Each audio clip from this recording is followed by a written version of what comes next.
Na ochi akọ apro abeto yembio ebeda twedi ampo nyankopon ase abo yina ye ho ban kote mu nyinara ye ne wa egusu ayesua the great controversy and I said to de kese no ya ye adusua no mako dubako na ochi mu no epese hye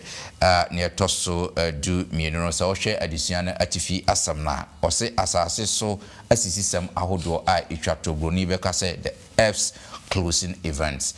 ye basisia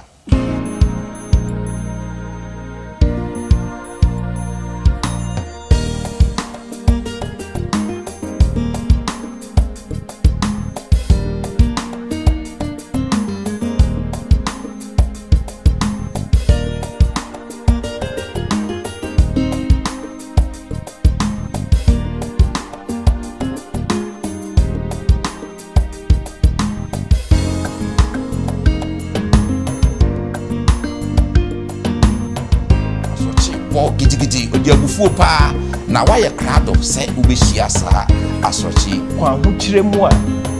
na niaka ne se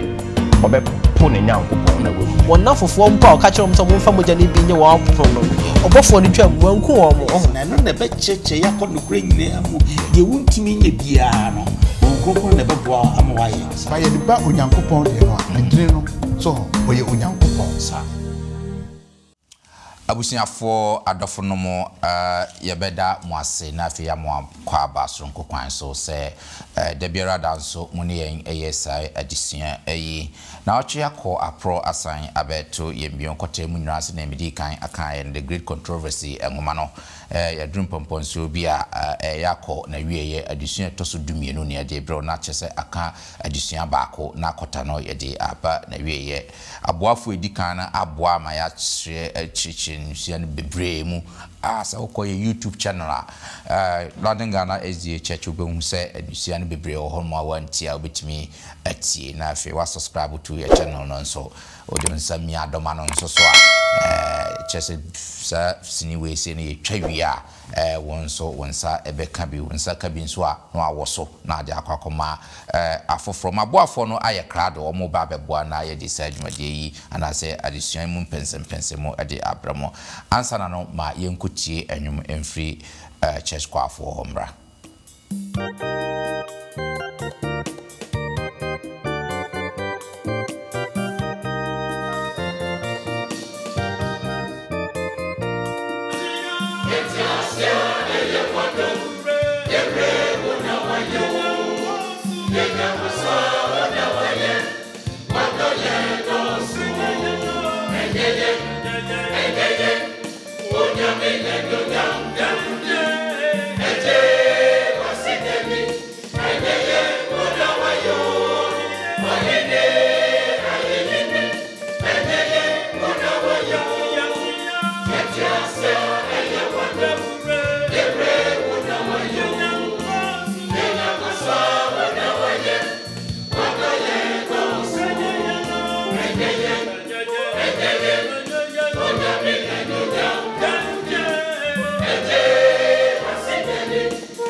Amen.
you.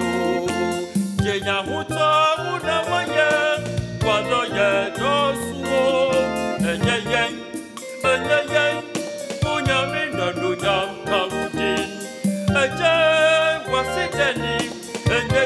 una wayo. Omine ayeni, enye una wayo. Jenya huta enye wadu, jenya moyena.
Yada enuanom church kwafo ase enwuma omudi abedi yadisua na nimande na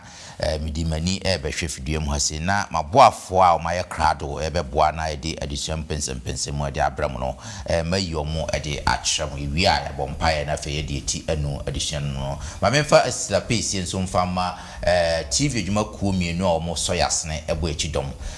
yesa adwumadie ya omonso mofa ede ko wiase afana nyina Hope TV Ghana na afen so TBN TV Ghana sa adwuma ko mienu omofa sa adwumadie yi ede ko wiase afana nyina enam sa adwumadie a omudi no omonye mfa mpemfa so ntino eye husikasam na ya na ede nkakra ankrankra na eboa wo mo so masene ma omutumi peja nyankopon asem ede ko babia so mdeko se wutie wo hwen a esro kakra bia obetimi no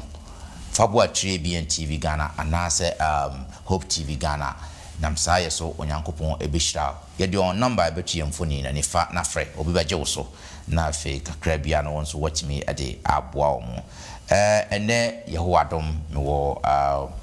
animdifo bi ewo menchen wo hase omo ba beboa na chose mo mpensem yede abram media mosonfo Bismarck mensa ende Chedian Ponyankopon adumti me wo Ransford oheneba sapon ekame ho e was Rans ye mo akwaba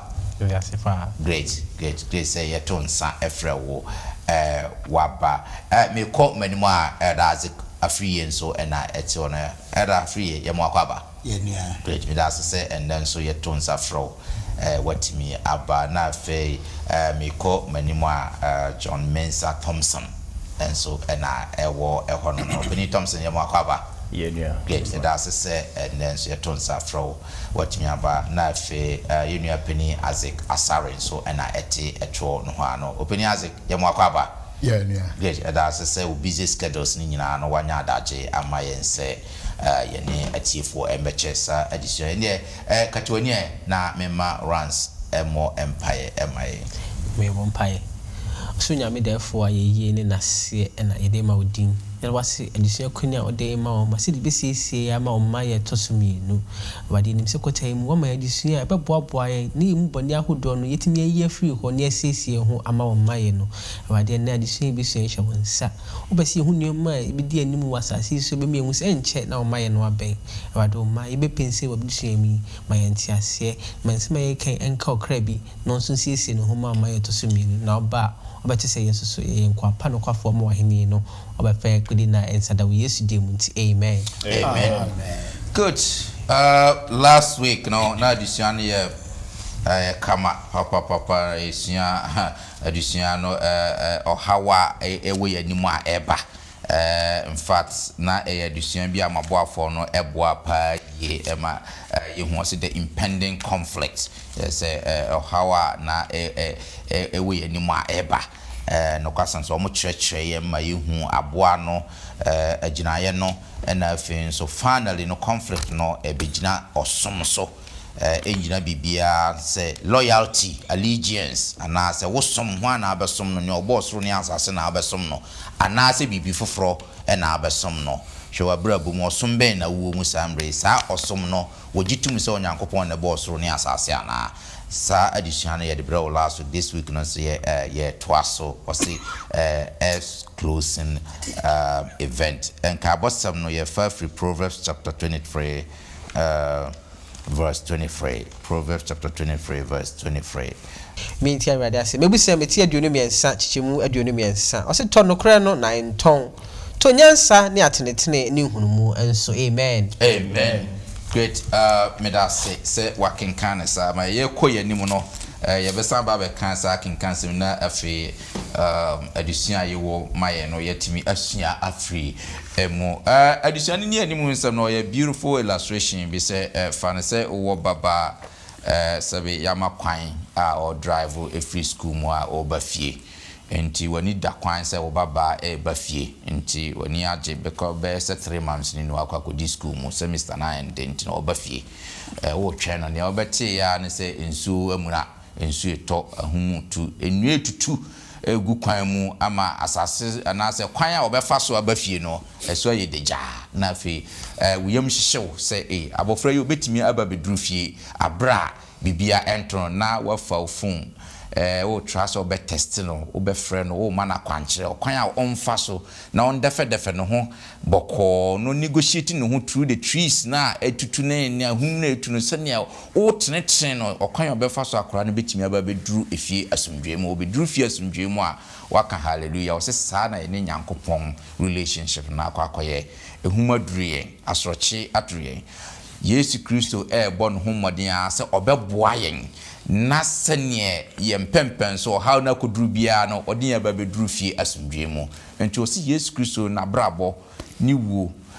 sorry ani dwuma a odi ema ye osoro kronkron bia na nyina point kyerɛ sɛ oi pe okwan obefa so na ɔde yɛn aba beduru efie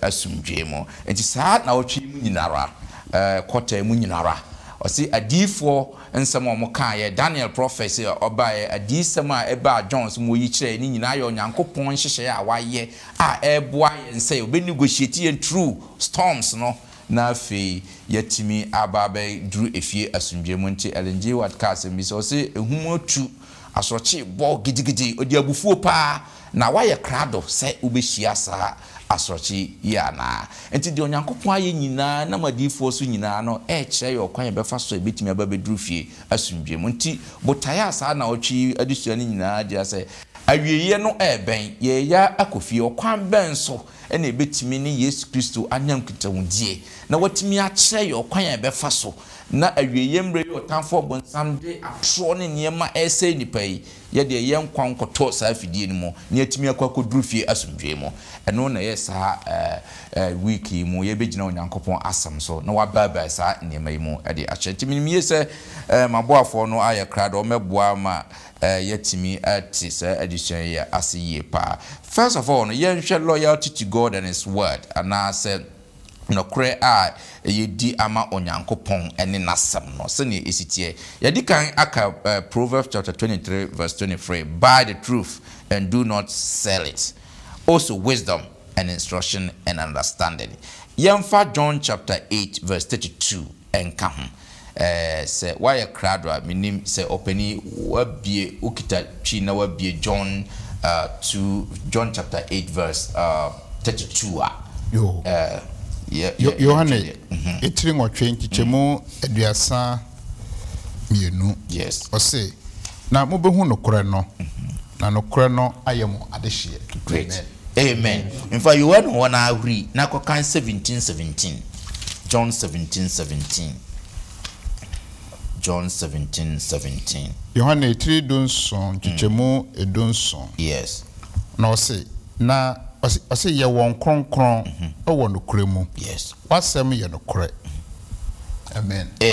dedicate them to yourself by means of the truth your word is truth Openi Thompson I mean fan sha say free also ase ɛdeɛ bɛn asentitire bɛn ɛna ɔhwɛ saa kenkan sɛm yɛ akan connect ma mfoni ɛna mfoni bɛn ni twakyerɛ yɛ Yo, Bismarck, Medasi. See a share in some way kind with Proverbs 23, and John 8:32 now. Near the John 17:17, no, a can na a can no crab was. That's right. And sana me be no so me pese hwe bibi kakra fa loyalty ho. Se ka se loyalty a kire say. Me hwe Google so no. Definition of minya is say faithfulness that is steadfast in the face of any temptation. That's right. To renounce, desert and betray. That's right. Nti abra ahokyere bia ba anka wo betumi akase ade we ya megidie ade we ya mekuremu yi no megemu madane mechi ache no sambre no ena wo se wugina wo mudie mu. That's right. Sana loyalty etie na loyalty ewo inginaso bebre ne dikan eye biological and I say predetermined eno nti maami owo me papa owo me enye me na me pawo say papa we nwo me and I say maami we nwo me but me be wiase no me wo maami me wo papa eno ma me nya me ye loyal to them. That's right. Afi so bia ya ye wo me esa ne say ho ne ye wo me nti me ye loyal to sa bia ye no. Another area so personal decisions or power ye power and when you betumi ehia obi a nipa na betumi ayo papa esa papa nipa na ye wuninti. Yes. Ube ye loyal to the person for the rest of your life. That's right. Ebi so tumi ba na namfo bi suban bi oda na ediche on papa bi oye wuninti. Se bibi ba esa ne se wo kai na nipa na ya amount wo gina na chi. Yes. No matter what say nka wutumi e betray nipa no ba wo kai na wa ye nti wutumi etigina nipa de chi. That's right. Ye loyal to religions ye kuremu. Yeah. Nti so ye Muslim ukrane ne religion mo ye Christian ukramu. Afa so ideologies, philosophies ye tumi ye loyal to this. Si ye hwe twere mu a Job ebetum di Job aye mfato ho. Yeah. At the point obonsam eye say obese Job ni bibia Job kwan ho kire mu a na ne aka ne say obepo ne nyankopon na wagu nanso Job ejina ne gidie mu ewie ne nyankopon ehye ne ho animunyam. Se hwe the 3 Hebrew boys ne so a at a point wo mo eka say ohene se ye nyankopon a yesom ne kro amba ambagye ya yem koto wo ho ne de biarada. Yes. Wo mo ejina wo mo die mu. Throughout the ages there was a great controversy ekosu. Eye papa ene intro. Nti ejina yeso se ye be pawo se ye be fa papa ana se be kwa kodi intro echi. See here John chapter 8 verse 44. Edemaye say obonsam eye intro nyina eja ana sa atrofo nyina eja. Kristo edemaye say oye okwan nokre ene enkwa. Nti kan John chapter 14 verse 6 ayehu sa asemi ewo ho. Nokre eye ade bia emu odu. Ne akoye Kristofo nokre ejina tweresem so. Nti okase se muhu nokre na ebema mo aye adehye. Nokre ema yehu obonsam ne ndede ne nsem a ode bedada ye nyinara. Yes. Tweresem no so eda onyankopon trimupo edi kyerɛ. Nti ye hwɛ Psalm 119 verse 160 mesrema ejasare akan amame. Psalm 119 verse 160. Okay, Psalm 119 verse 160. Ose wasem nto ano ye nokore. Na wotrene atemu nyina wo oda. Amen. Amen. Amen. So wasem nto ano eye nokore. Onyankopon asem eye nokore. Nti some ho na aka say your word is a lamp to my feet. Wasem eye menanse kania ene me kwan so han. Osan so ka the same Psalm 119 na say wasem e de ntiase eba na wasem eye kania. Na ye kan nyina kire say onyankopon asem eye bibia eboa nipa ema nipa etumi etena. Ne nsem nyina so eye nokre. Ye nhwe ne Peter so e kan ye. Ewo 2 Peter chapter 1 verse 16 to 21. enye anasesem na yete beka kyerɛ mu wo ye na Awurade Yesu Kristo tumi ne ne ba a ɔreba no ho na emum ye hunu na yedi ne kese ye ho adanse ye wo hobi na agya Nyankopɔn hye na onyam bre a ne bi firi onyam kese mu ka se ye ne me doba a ɔsomani ye nan kasa te ne no se ofiri ɔsoro reba ebre a ye ne no wo be pokronkron no so enu nti ema yenya nkom a odifo no hye no mu gidie yie esese mutie no yie firi se etikane a ehye wo sum kosi da adeche ade bechi ama no pansoroma ahye wo mukoma mu no yenum nyina achi no monkai asem yi obiara ni ho a onam nankasa tumi atresem nkomhye ase na nkonhye nyina mfiri onipa mu nipa pemu na emom honhon tumi mu na nipa ka asem a efiri Onyankopɔn. Amen. Peter ete sa asem we ase na Peter no ben Yesu enti nsem a Nyankopɔn ekan wo bepo no so no Peter se mete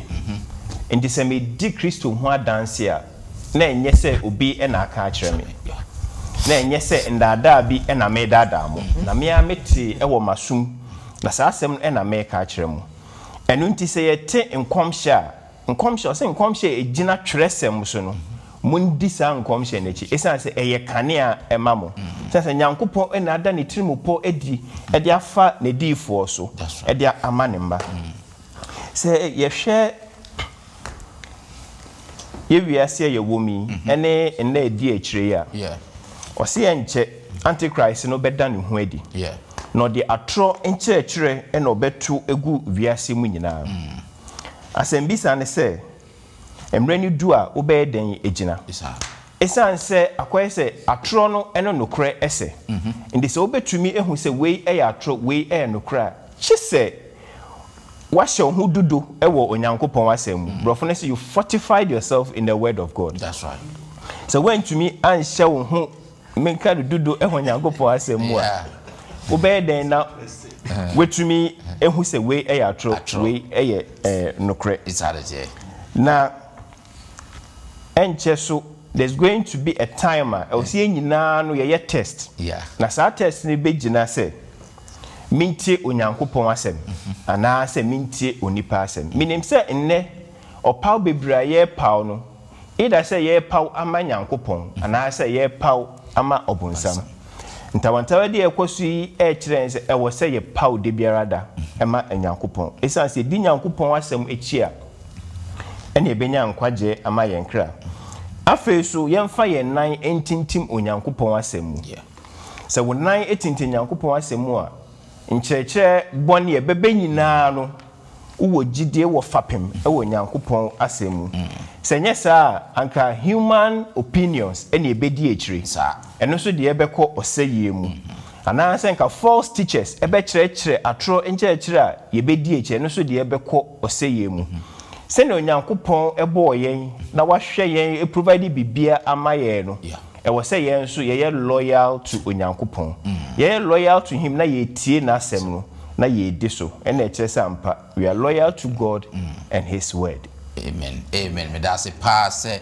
wato bo na wacheche nsem nim nyina mu minim ye se atiefo amutie se ne openi Thompson acheche mu de nyina ya nya emu entia se ye lawyer ye Yesu tie na ye de yesom ama Onyankopɔn ene nasem no wato no bo acheche mu pa de amayen ye nto aso na fe ye nhwe sealed for heaven no ana se waso yen ano ama osoro no so enyitu sem bi ewo Revelation chapter 7, 1 and 2 say once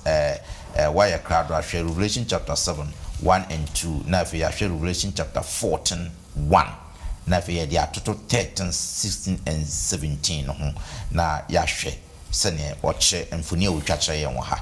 And maintain Nyankopɔn asem edi sem woma no eti enson chichemu eye baako kopemi enu no osi ye echi no mihunu abafo ba nan se wogire na asase ntwa nan so a wotwe mframa nan a obi ase no so se de ebeye na mframa biara remmo wa asase ne eposo ne bibiara ɛna mehunu ɔbɔfo foforo a opie free opie reba a okro nyankopɔn a ɔte ase no nso ano ɔte mfro abɔfo baanan a na onyankopɔn ama wɔn tumi sɛ wɔn sɛ asase ne ɛpo no memfa me nsa nka ho hwɛ huri na kan 14 verse 1 ene momenko edisem ngoma no eti edu edu nine diche mu ba ko no menti awade asem ose afi hwe me hwe na mehunu se odwama no gina Sion bepo so na nipa opeha ahanan aduanan eka ne ho a wortwere ne batwere ne din ne nagyadin wo moma so amen then now ba abekan Revelation chapter 13 no 16 and 17 ene menti awade asem ewo edisem ngoma no eti a eye edumiensa timu dumensa akopim dunsia eti dumensa timu dunsia dunson okay ni yenti awade asem wase aboa no hye nipa nyina nketwa ne akese adefo ne ehiafo nkoa ne wona wode won ho se won hye won nsa nifa ho wo moma so aginaye obiara ni ho a obiara ni ho kwan se oto ana oton ti won a wo aginaye no nko a amen elda mfoni ben na kinkan sema hodo a yakan train efa say sealed for heaven and say waso yen ano ma osri mfoni ben na twa yen yo Bismarck me that say say Revelation chapter 7 verse 1 and 2 no me dey shase kra na onyankopon dokese pa odimai because say Bible ka enframa ye how so ka say abofo and some frama no more enframa na more na emmo kopim se onyame obeso ne ma no a no pese enframa no bebo na nyame ba bia ede free moto sa nti no opese wo hye ne ma bi nso se de enframa no bo a ebetimi agi onyame ma afri mu na ewiase ayewe no ohwe manufacturers kra no a obia ewo seal bi eda na de bi a waye yehwe Apple Apple laptops ni ya do say Apple eda ho a chese wo mu ya bo mu say Apple for na ye de ohwe Mercedes Benz also mo yi Crown bi eda so say Star bi eda so Jaguar for Jaguar ni nyina enti onyankopon epese o mayen ensu hede bi a ebe tumi identify say ye onyankopon ma so and into no seal for heaven na ade we hu hia pa ye de nua Thompson say ewo loyalty no o kan ho asema if you say we are loyal to onyame be so ano amwo hu say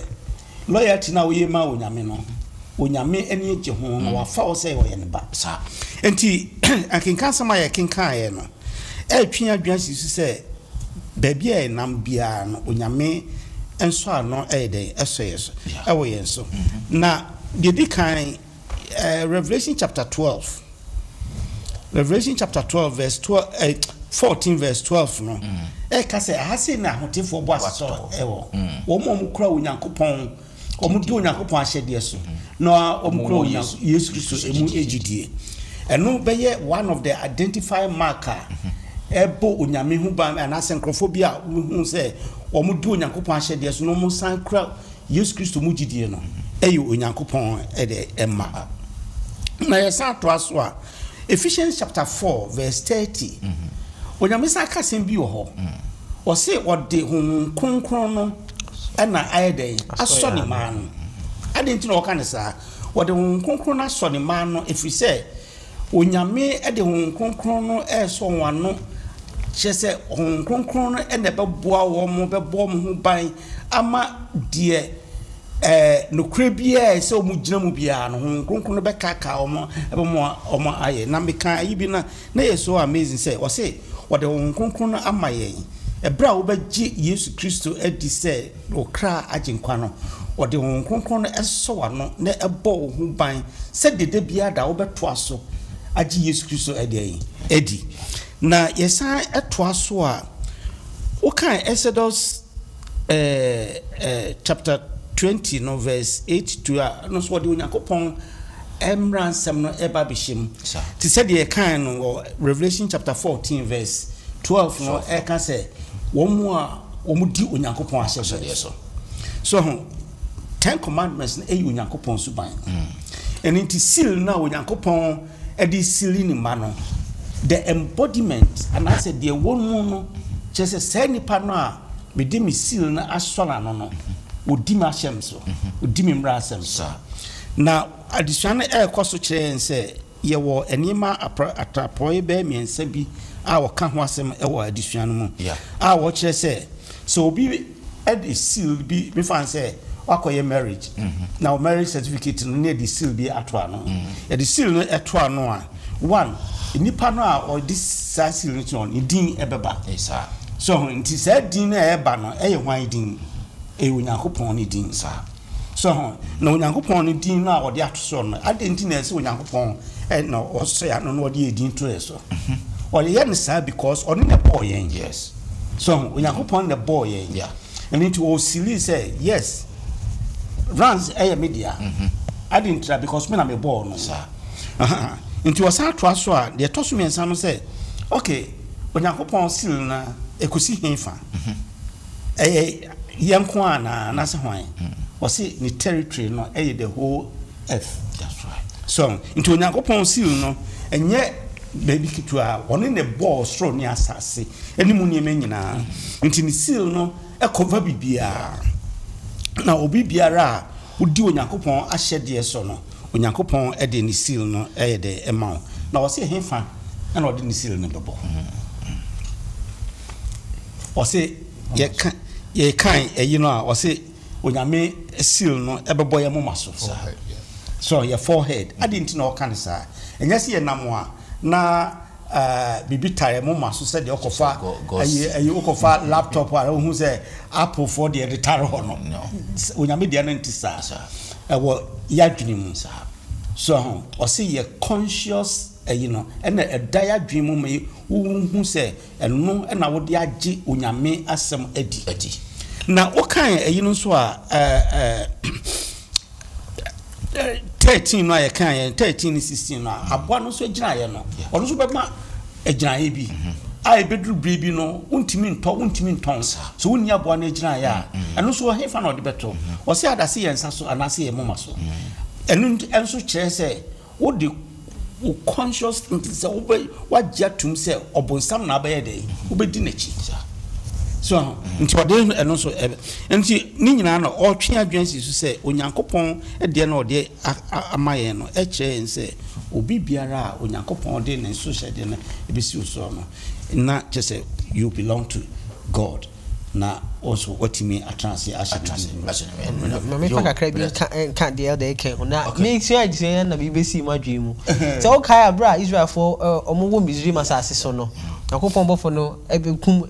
Misraim makan no mo se ka jam say obi an fan so hyade en hyɛ na pono no so hu eno me hu say akopon fit abodi afiti ase na bobo no so no wo ne dia o show so no o my example say ne o hye ne man so obi bia wan fa abopo abo no moja ne bi anya na abopo no obofo ndu ho no okuna bakan no sa na me say hu say ye yan fa ho anto nyankopon asem so no eda no duru nyankopon be obetwa ya hwe ne fi say yan fa ho anto no say dia ankokan no ya nye loyal to nyankopon asem ne say ye nye dey o say yan koto so do boss so ne asase so wan koto ansori do boss so ne asase na ebe ni duru a woso so be dey obetwa watch me da say opening as sa serious we are a very important ipa say even yadeba ye kwaya man ya timo UK ha on say ohene a King Charles so the title no the dini or King Charles the title no His Royal Highness the territory no United Kingdom I comprise England Wales and Scotland any Ireland Northern Ireland Great Britain no Hong Kong no cover on to me enko Ghana enko kan enko shemra on to me enko country fufu outside the territory by the ba onyankopon de no the dini no so we onyankopon the title no the creator of heaven and earth and the sea the territories we bia limitless ono no de no o cover bia ne mra wo hye no ekọ we afananya yo me da so opening say with this analysis no so e dey abe support that particular submission. Wonderful. Yento aso na fe yen hwe hwan na yen som no afi the question no why na yen som no now yen kinkan bibi kakra ewo Revelation chapter 13 verse 13 to 17 no oka assembly ewo hono Revelation chapter 13 to 17 yen kinkan mfoni bi wo hono yen hwe hwan na atwosam ne se yen som no me tie Nyankopon asem e wadi sem ngoma no eti edumiensa tichemu e edumiensa no kopem edu enso no o se aboa otoso mienu no hye ye anwade kese bebre o ma ojafiri soro ba asase so woni panyina anim na onam anwade so a o ma ne ho kwan ye wo aboa a odikan no anim no so daada nipa wote asase so nyina aboa no kache wiase nipa nyina se wonsi ohoni mfanye aboa odikan ode akofena pra no nanso wa dipra kro no engwa odaso ti ase no anionyam o ma aboa otoso mienu no ekwan ma ohome enkwagu aboa odikan honi no ho se de ebeye a aboa ahoni no betimi akasa no wakum obiara wansom no aboa no hye nipa nyina nketwa ne akese adefo ne ahiafo nkwa ne won a wode won ho se won hye won ho won sanifa ho ne won momaso aginae obiara ni ho kwan se oto ana oton gise ode aboa no di ana nsankyerene a egina ho ma edi no hye no ho aginae. Amen. Great. Yan show opening Isaac mame mbra so na mehwe wose wono manje aboa na ginae no punishment ben anase die ben otabe na bebo mo so se ne akenkansem no esi ekono yo medase o hwe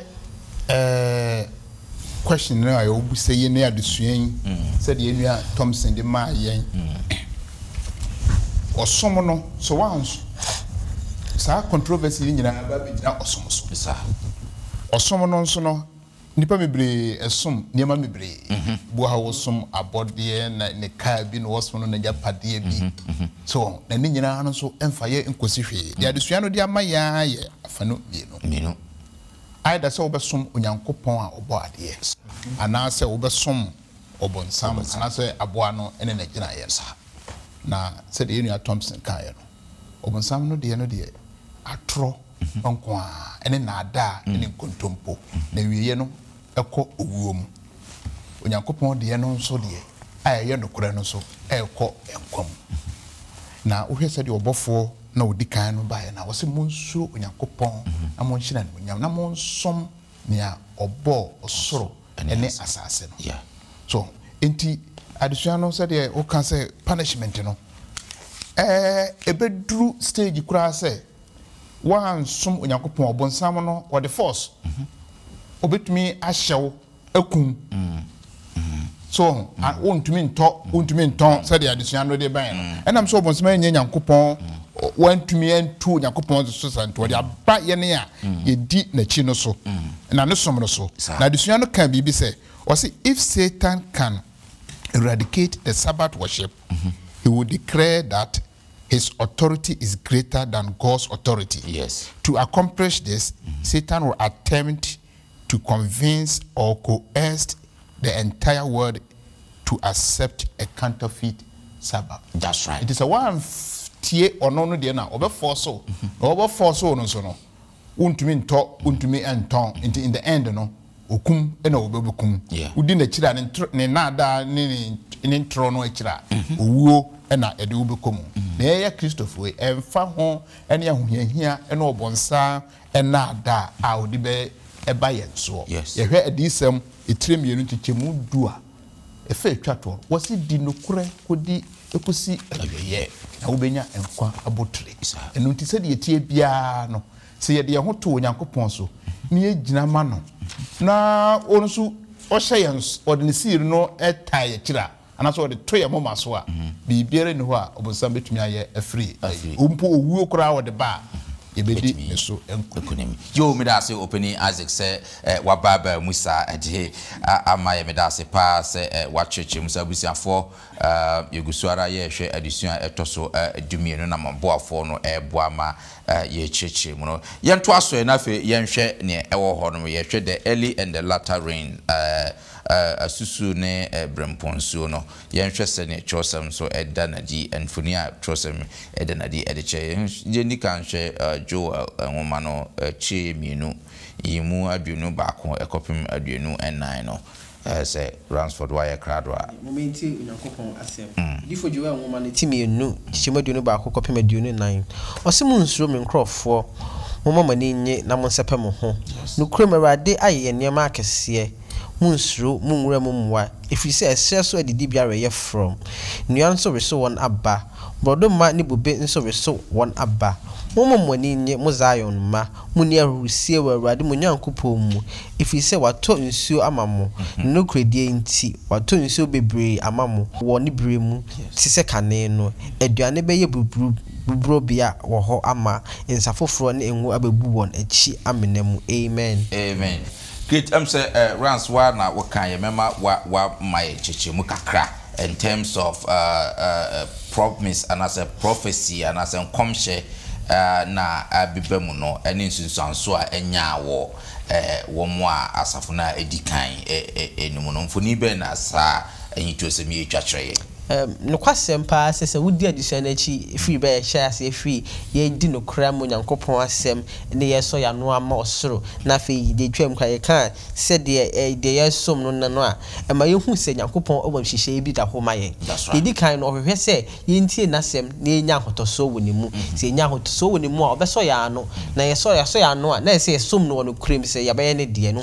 na ade ba ko nyankopon ahwehwe free ye ho pa ne se oso ya no a ene se ye tena ye fa kunu mu kwa if you say ohwehwe say nye ye nko na obegye wona wetwa ehu ahia no nyina enu nti no adesua we no pa meji se ne fa pem no me say nyankopon eso ya no na ohwehwe say yenso so ye mboa na afoforo nso won so ano so ohwe adesua na make say Israel for abra ye gye om no onye om nko na wofo ni twa mu won na afoforo mpo a ka kire om so mo fa moja ne bi nye wo abopro no obofo ni twa mu wanku om ohun enu nti adesua no se wo kan mpo a Joel asem wo kan no emeji se nyankopon be tonsu agu asase ndo ma asase na ye from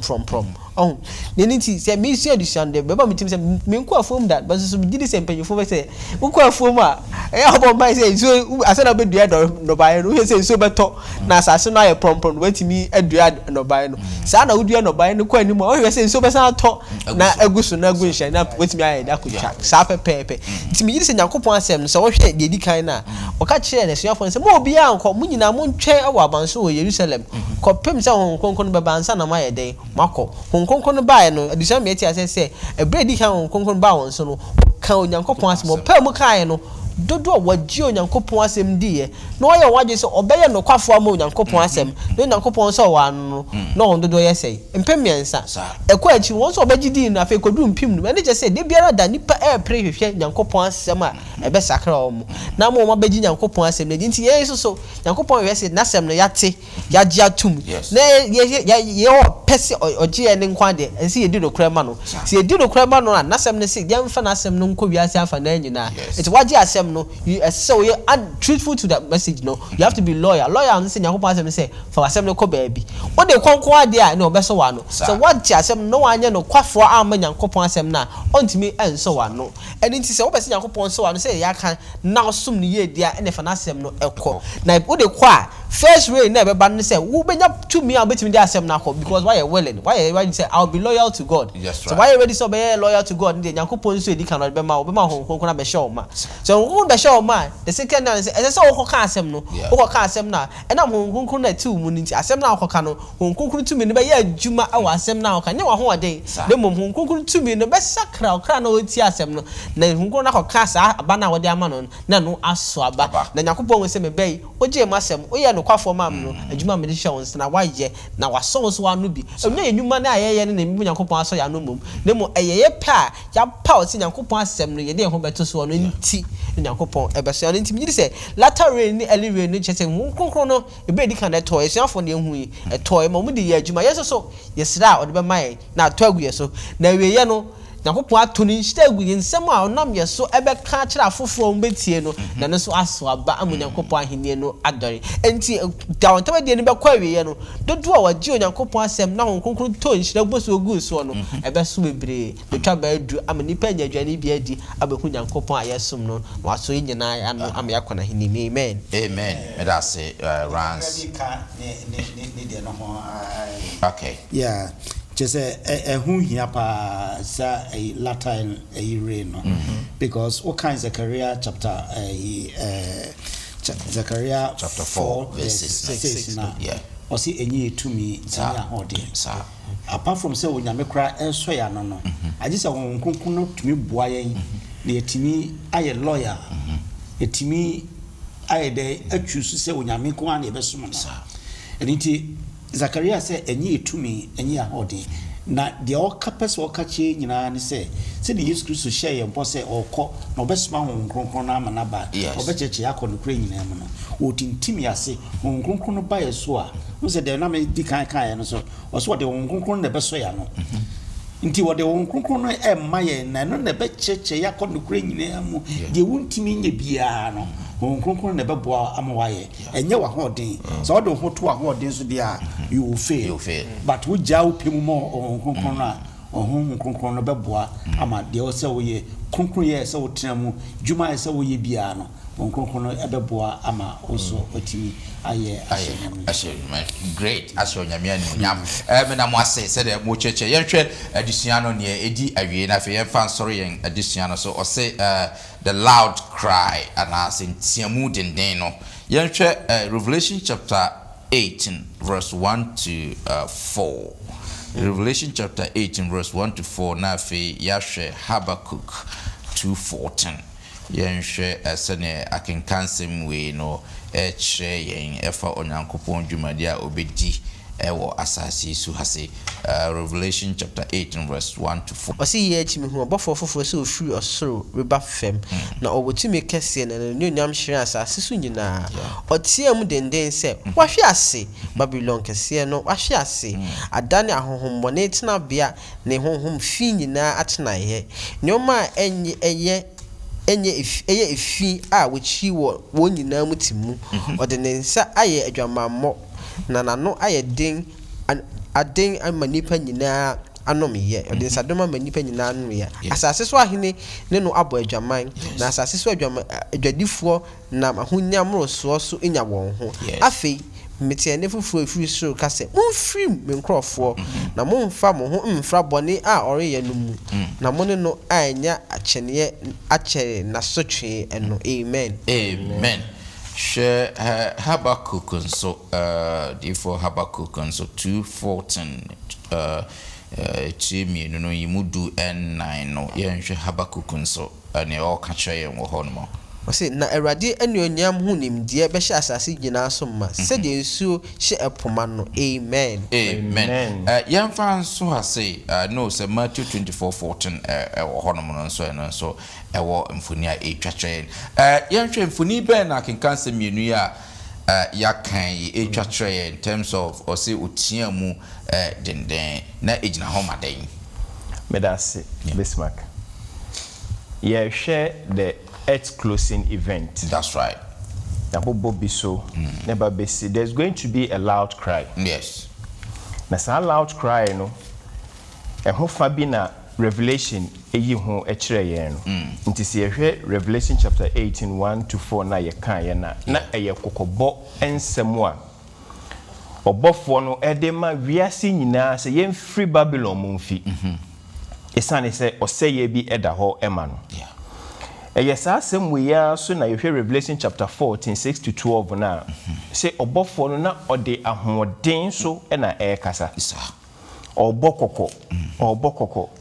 ene ye hu say obofo bi sinsenwe mu a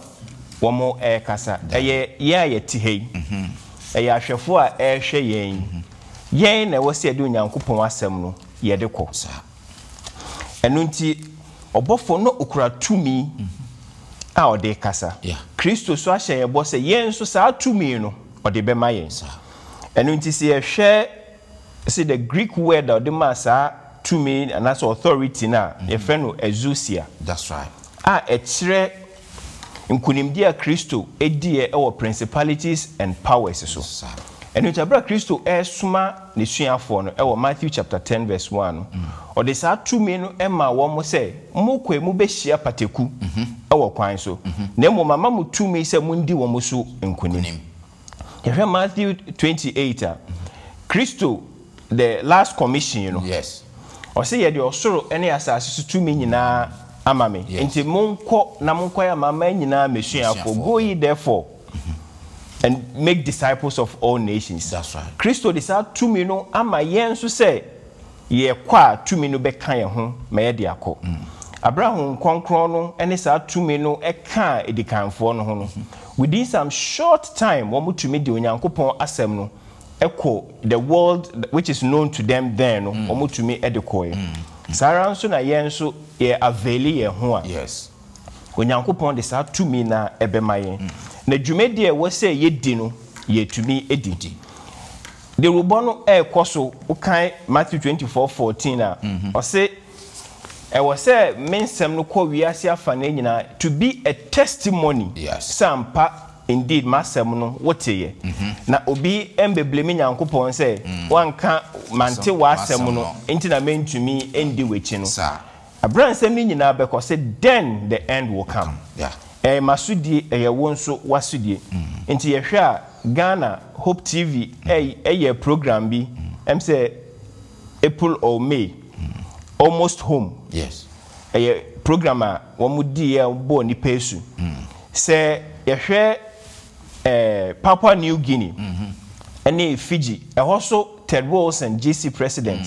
eko ho mo ko ye crusade ke so mo boni pam pem to mesu yes we ekere se nyame asem no ko wiase afa na nyina ho ene wiye ne beba ye bi se wo se ye krado se ye twen onyankopon ana se wonye krado a siwadwe pi yes esane se enche tutubento no bebo na Kristo sane a wonso ubenya chefa enye se wo tena okekedo nsa hye odem refem the loud cry no ejina mene wo so se de onyankopon asem no ebeko medi manu si no moma menkan asem kakra mame white ekan the great controversy page 611 and 612 or says servants of God with their faces lighted up and shining with holy consecration will hasten from place to place to proclaim the message from heaven. By thousands of voices all over the earth, the warning will be given. Miracles will be wrought, the sick will be healed, and signs and wonders will follow the believers. Nyame enhira kenkan semi so na yenso ya veli en say signs and wonders ebedi nsempa nechi Kristo ebehye no hwani monyam abra ye de ye ho ama na ho kronkron de yen eye adwuma yo madam wase okay order me fakitwa bi ka ora Thompson dia no on say akenkan semi no wose Babylon na ahwease nti mumfi edi asem na oka ho nso a kire yen Babylon any day. Yeah. A honor a dear bia, and also a hia pa, if we say, a nipa bebree our Babylon. Until when Uncle Pong boy a coco say, ye free Babylon. Yes. Ni yen and near my woman, ye free. That is a loud cry. It's a loud cry. Come out. Yes. In fact, messenger. When you marry us, you did become now. Obi biara was as Subanum, and I saw was at Tibianum, free movie, Nabaji is Christo, this all cracking. That's one free one fear. And near Babylon, now, with Yankupa before no Babauso. Now, they Babylon, so no so be day, Ube Nebi, and Intibra, Cobon and some young a didn't cry some no corner, and some pa a day call say Babylon. Ahiase and it asobia anymore and no ne ewiasi ahiase elder there wo kan ewiasi ahiase so won say